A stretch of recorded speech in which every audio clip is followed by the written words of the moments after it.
Welcome back to Badass Women 50 Plus. I am Robin Lane, psychotherapist, actress, producer, director, also known as Grandma to you, our viewers. Badass Woman 50 Plus is a pro-age show. It's designed to take the fear out of aging. To me, at the venerable age of 85, almost everyone is a child. If you're 84, you're my kid sister. 70, you could be my child. 50, then my granddaughter, and younger yet, my great-granddaughter. Now, our mission is to influence younger women through our personal stories, our advice, and scientific information to help you to do right by yourselves now. Do right by yourselves now, and you do right by your future. So listen up, children. We will never lead you astray. I am Natalie H. Rogers, MSW, CSW, age mysterious lady, actress, psychotherapist, tango dancer, author of Talk Power, The Mind-Body Way to Speak Without Fear, and founder of Talk Power, a panic clinic for public speaking workshops. And you can call me Grandma, too. Some of our visuals are meant to entertain, and they're a bit off the wall. For those who missed seeing our pilot show, let's do a bit of recapping by giving you our take on what a badass woman is. Well, a badass woman is self-determined, true to herself, values honesty, hard work, integrity, and last, but far from least, personal growth. A fully actualized badass is feared by many as the most dangerous woman on the planet. Now, all you gals have some badass in you, and it's our aim on this show to help those badass muscles grow even more powerful. We see this as our legacy. A badass woman doesn't sit around dreaming of what she wants, but puts the hard work into making it happen. Our focus today will be on doing the hard work that it takes to be physically fit. If you're looking at us children and you want to know how I, at 85, and Natalie, mysterious age lady that she is, maintain our fit condition and active, busy lives, we're going to clue you into what we know and all that we learn, but let's get real. Being fit is a serious challenge. It's nothing like the fun of surfing the net for fashion, gossip, or cat stories. So we all make endless excuses. I have no time, I'm in lousy shape, I'm too embarrassed to go to a gym, I can't afford a gym, yada, yada, yada. Believe me, I know every excuse in the book. I wrote them. If celebrities like Oprah, Rebel Wilson, Kirstie Alley, Drew Barrymore, Renee Zellweger have struggled to stay in shape, and these women can certainly afford personal trainers, the best gyms, cooks to prepare delicious, healthy options, plus an army of personal assistants. Getting and staying fit is not easy, and you can bet your bottom dollar it doesn't get any easier as we age. Oh, yes, Robin, by the way, that reminds me, you had a problem getting fit, didn't you? That's an understatement. I was brought up not to like sports of any kind, and it was up to my overprotective mother. She would have held my hand crossing the street until I was past middle age, and then she would have fought not to let go. Any physical activity other than jump rope was discouraged. Swimming was out because drowning was a distinct possibility. I went to the High School of Performing Arts where ballet classes were part of the curriculum, but by then, anything other than walking was distasteful to me. So I cut those classes with every imaginable excuse. At 18, I married my first divorce. He was an amazing mambo dancer. Somehow he taught me the requisite 1, 2, 3 mambo step, and as clumsy as I was on my feet, he'd managed to twirl me around and we'd actually win a prize or two. He was also skilled at horseback riding.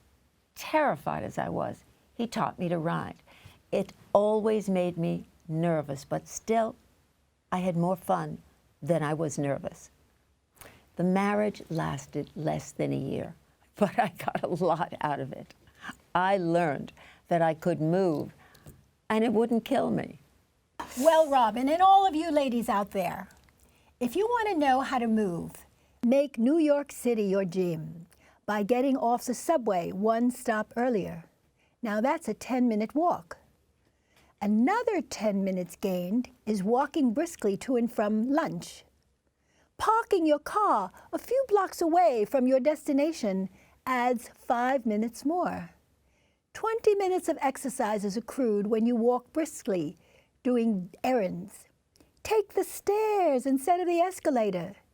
These simple things easily add up to a 30-minute-a-day workout. Do that 5 days a week and see how you'll get. Haven't even mentioned bicycling. Natalie, I think you know this story. I'm in my early 20s living in Acapulco, Mexico, and I have a gorgeous boyfriend who runs a restaurant on the beach. So I'm there every day sunning myself and maybe splashing some ocean water on when it gets too hot. I never venture more than a foot from the shore. I may have done many things that would have turned my poor mother's hair gray, but the no swimming rule was still sacred. You probably expect that I'm going to tell you that I had an epiphany and became an Olympic swimmer. Never happened. I left Mexico as land-bound as I entered it, and that was no easy feat, being on the beach for 6 months. My path to physical fitness, children, was a long time coming.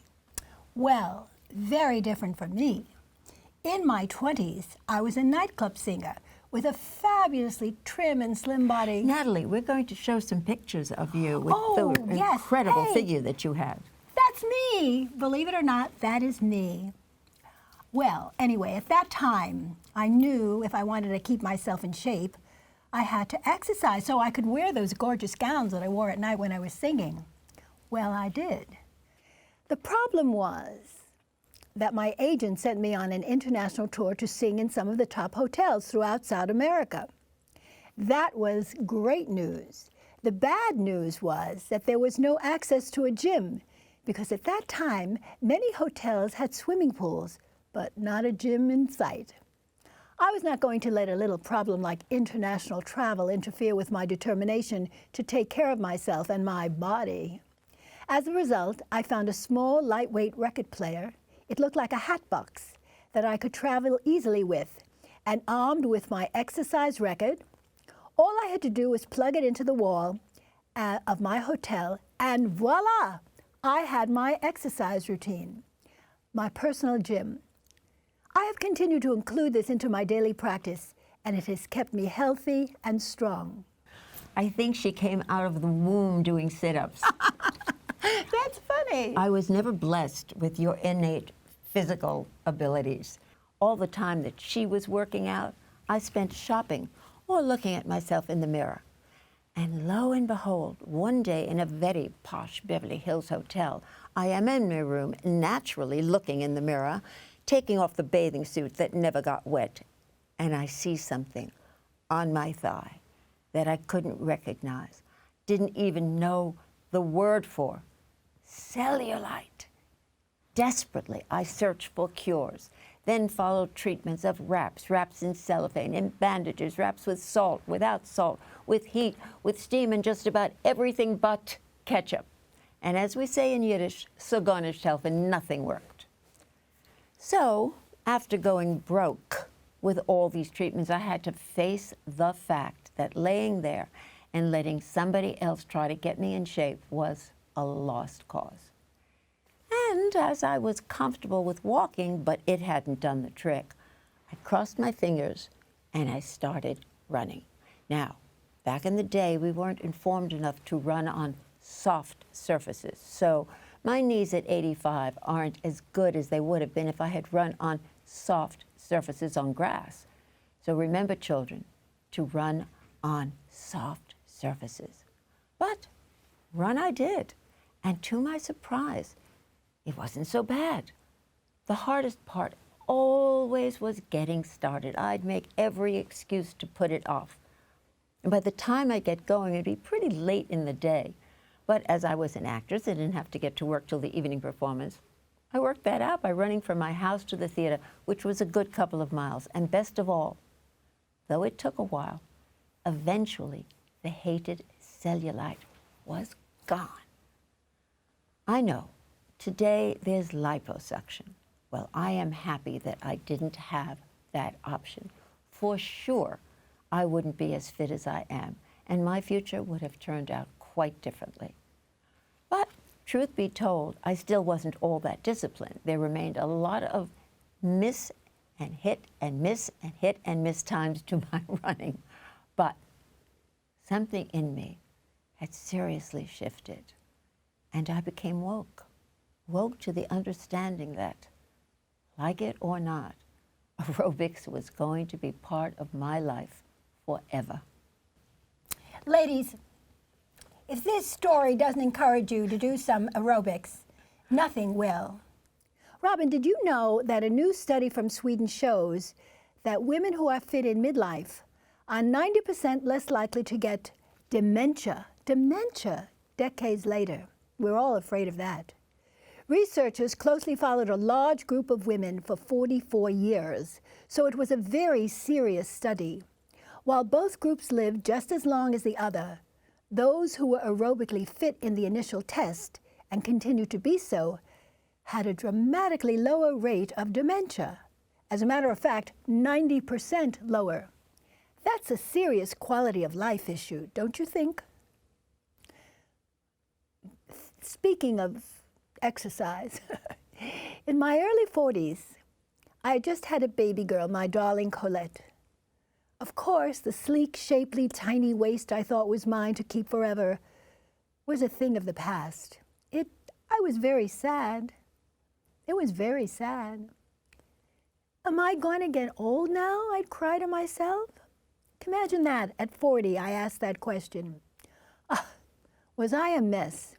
But that pity-pot behavior didn't last long. It was time for some action.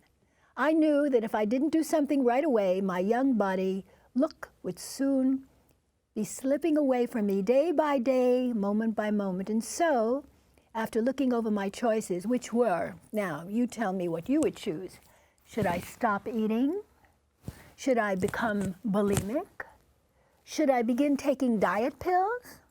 No way, Jose. I decided to try walking. Yes, walking myself back into a strong and youthful body, getting up real early before my husband, and I would put on my Adidas, take my favorite jumping, thumping Saz CD, and head for the walking path beside the East River where I lived. First half a mile, then 3/4 of a mile, finally working myself up to a 2-mile each way speed walking record. As I continued my daily walk, I would pass other women doing their daily walking routines. First we smiled at one another, then we nodded, then we waved hi as we passed, and one day we were all going in the same direction, so guess what? We decided to meet in the morning and walk together. First we were 3 women, then 6, and we ended up with a gang of 10 ladies huffing and puffing, power walking up the pathway next to the river and having a ball. Natalie, you can imagine how after I finally managed to get some kind of a workout routine to run on a somewhat regular basis, how unhappy it made me to find out that there was yet one more physical challenge that I had to master, and that was muscular strength. Oh yes, I was told one needs to build a muscle. Now, 45 years ago, weightlifting gyms were filled with Arnold Schwarzenegger-type bodybuilders and the kind of machines that let a girlfriend of mine who picked me up there one day say the place looked like an S&M set in a bad porno film. I bet. And there I was, coming in with little upper body strength. But as always, vanity motivated me, so I would go to the gym and I would bench press like a mad woman. A week or 2 into it, I'd get bored telling myself I didn't have the time, the place was too nasty, and I'd go back and forth like that for nearly a year. I'd never keep it up for more than 10 days. I was in my 40s then and in a psychoanalytic school. And when you're in training to be a therapist, it's required that you undergo therapy yourself. I learned that my pattern was to be disciplined when the challenge involved my responsibility to others, which, ladies, I know lots of you can relate to. So I really wasn't all that independent. I had functioned collaboratively. And now it looked like I would have to apply the same work ethic to a gym fitness routine, something that in the first place just didn't come naturally to me. I had to become a self-starter. I can't honestly say that I love going to the gym, but for over 40 years, gym time has become sacred because children, and this is so incredibly important, so listen up, resistance training builds not just muscles, but strong bones, which minimizes the possibility of osteoporosis and fracture. And age you will, and you're going to want to do it well, and you're going to want to continue wearing those high heels that make any dress look better. That 14 years ago, I had a boyfriend who was a dancing teacher. Every night we danced all of the ballroom dances, including the two-step, the rumba, the cha-cha-cha, the waltz, the salsa. We danced all over New York City in every studio and club, and I felt as if I had died and gone to heaven. One night at a ballroom event, there was a demonstration of the tango. As soon as I heard the spellbinding tango music, oh, I was mesmerized. I was amazed by the beauty of the tango dancers moving together like one twisting, turning, incredible, graceful human being. This is me, I said to myself. This is me. I had never in my life said that before. After the dance was over, I went up to the dancer who I knew previously as a dance teacher. I asked for his card. The following week, I made an appointment for lessons, bought a pair of dancing shoes, a swirly skirt, and began an incredibly important part of my older years. Now, 14 years later, I am an accomplished tango dancer, and I could dance with anyone. For a widow, long-time widow like myself, living alone as I have been for the past 20 years, having a tango dance, which is called a milonga, to attend any day of the week is indeed a blessing. For example, last week, the evening temperature in the street was freezing cold. I was alone in my apartment, not too happy with being shut in because of the weather. I'm going dancing, I said to myself. Walking to the bus on my way to the tango dance, the streets were deserted and so dark and so cold. When I arrived at the tango venue, I pushed open the door and suddenly, wow, there it was in a burst of music and laughter, which rang out. And I was in the middle of a fabulous tango milonga. What a joyous tango evening in store for me. When you see older women shuffling, it is because, unlike Natalie, they have lost flexibility. That's due to tight hip flexors. Who knew?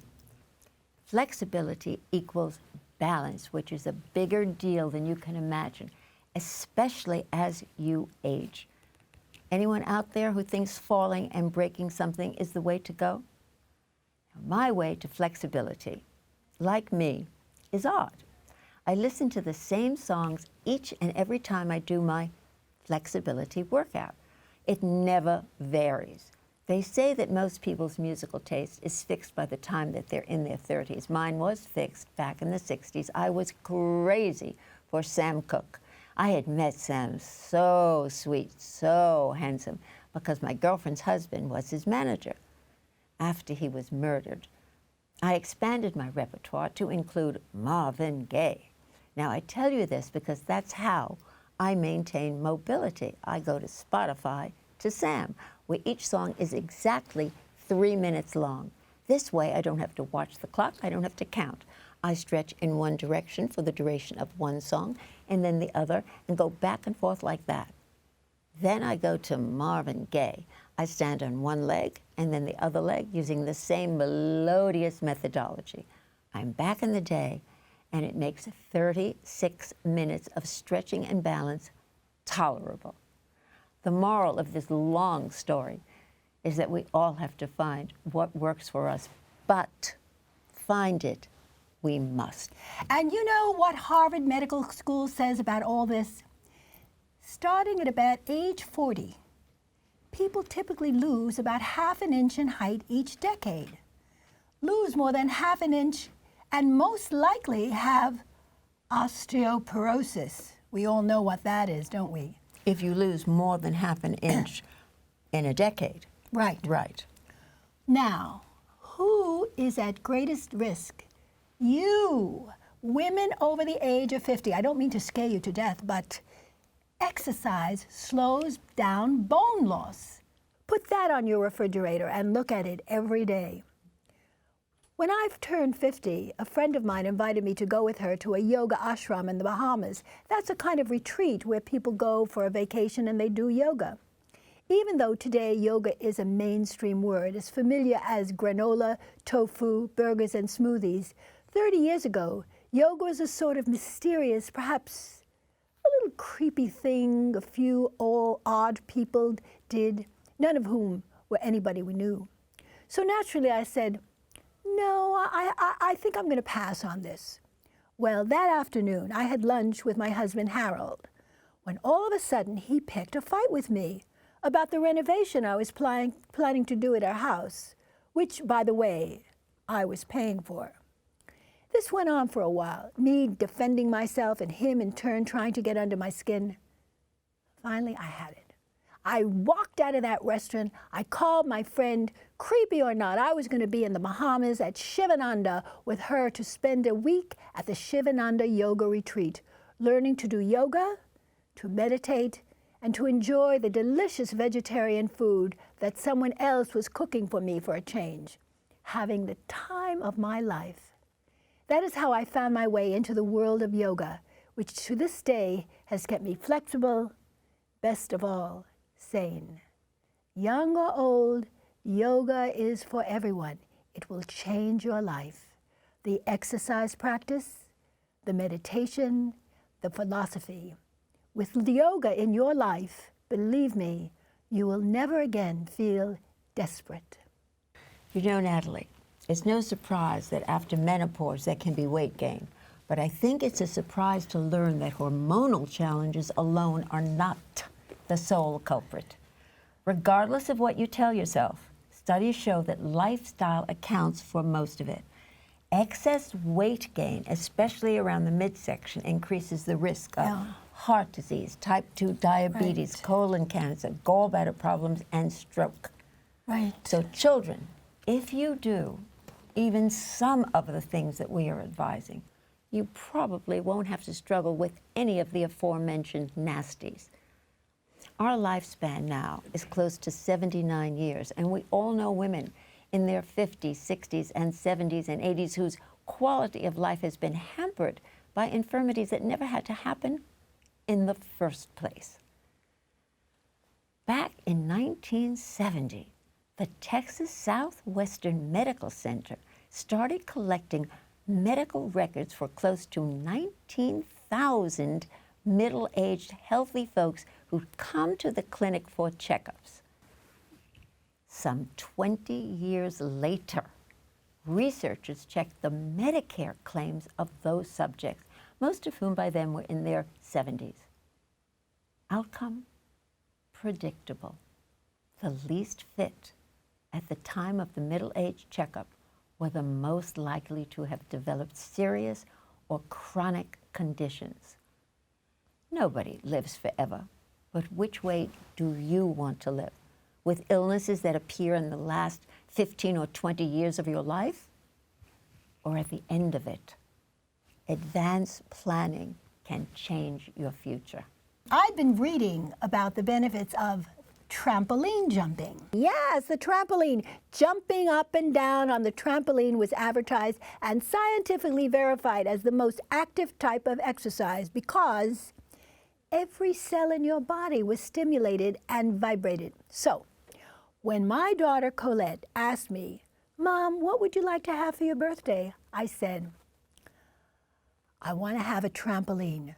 "No, come on, seriously." "I am serious," I replied. So even though my daughter knew how young at heart her mom was, still, a trampoline? too much yoga.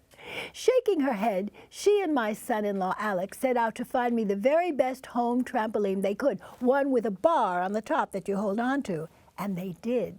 So now every day after completing my stretches, I jump up and down to my heart's content on my trampoline, vibrating every cell in my body, just like it said in the ad. And you know what? It's fabulous! So I started with 50 jumps. Now I'm up to 400, doing 50, then 100, then 150, and so on. It's never too late to find joy. Natalie, darling, you are amazing. You are so absolutely right. There is an even more inspiring story, and that's the one of Ida Keeling's. She's the 107-year-old sprinter from Harlem, New York.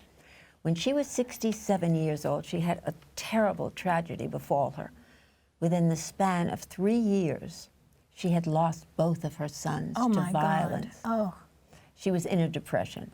Her daughter, to get her out of it, made her go for a mini run, which Ida had never done before. And she found that she liked it, and also she experienced that endorphin high. So she kept it up. And while the anguish of the loss of children is something that one never gets over, running not only made her feel better, but it gave her back her interest in life.